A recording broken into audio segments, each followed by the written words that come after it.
Assalamualaikum, Mami Fa again.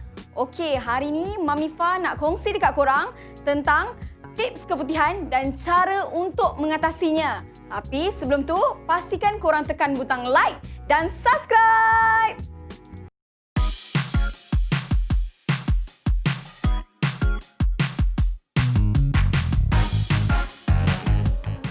Bila Mami Fa nak cakap tentang topik keputihan, jangan pula ada yang rasa geli.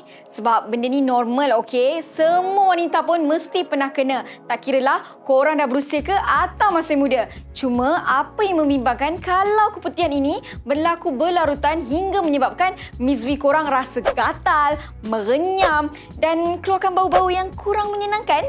Keputihan ialah cecair yang keluar dari miswi. Ianya keluar dikaitkan dengan hormon kesuburan wanita iaitu estrogen. Kebiasaannya ianya terjadi kira-kira 2 minggu sebelum haid ataupun semasa mengandung. Wanita yang penat atau tertekan juga boleh mengalami masalah keputihan. Okey, keputihan ni ada 2 jenis. Yang pertama ialah keputihan normal. Keputihan normal ni cecairnya kelihatan tidak berwarna, tak bau dan tak gatal. Keputihan abnormal pula, cecair ni kelihatan likat, berwarna keju seolah-olah gumpalan keju, berbau busuk dan rasa gatal. Punca keputihan ini berlaku antaranya adalah jangkitan kulat, jangkitan vigneosis, pil perancang kehamilan dan banyak lagi.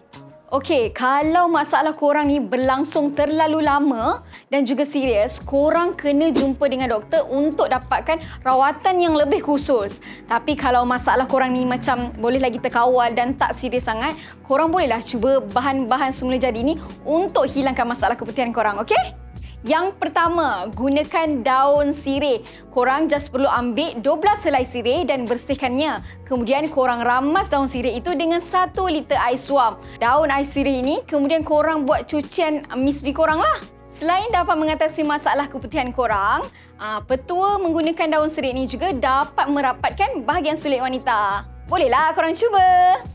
Nombor 2, korang gunakan pucuk pegaga. Korang just perlukan sediakan secekap pucuk pegaga bersama akar dan bersihkannya. Kemudian korang rebus pucuk pegaga ini bersama 2 gelas air dengan sedikit garam hingga mendidih.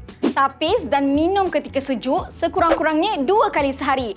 Amalan ini juga bagus untuk wajah nampak awet muda kerana dapat menyokong pembentukan kolagen. Nombor 3, cuka apple. Cuka apple ni memang banyak hasilnya. So, korang bolehlah simpan stok 1 kat rumah. Caranya juga sangatlah mudah. Anda hanya perlukan campur 2 sudu cuka apple dalam segelas air dan amalkannya. Cuka ini dapat mengembalikan pH dalam badan dan hilangkan bau badan yang busuk. Selain untuk keputihan, cuka apple juga bagus untuk kurangkan masalah kadar kolesterol dan juga dapat mencernakan makanan. Nombor 4, pisang. Okey, pisang adalah buah tropika yang sangat mudah didapati. Rasanya juga sedap. Korang just perlu amalkan makan pisang dan juga boleh buat jus. Pisang ini juga bagus untuk kesihatan jantung korang.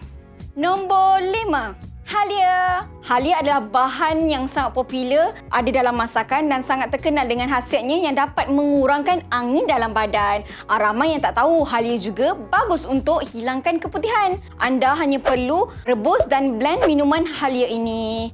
So, korang bolehlah cuba tips yang mana korang rasa sesuai untuk selesaikan masalah keputihan korang.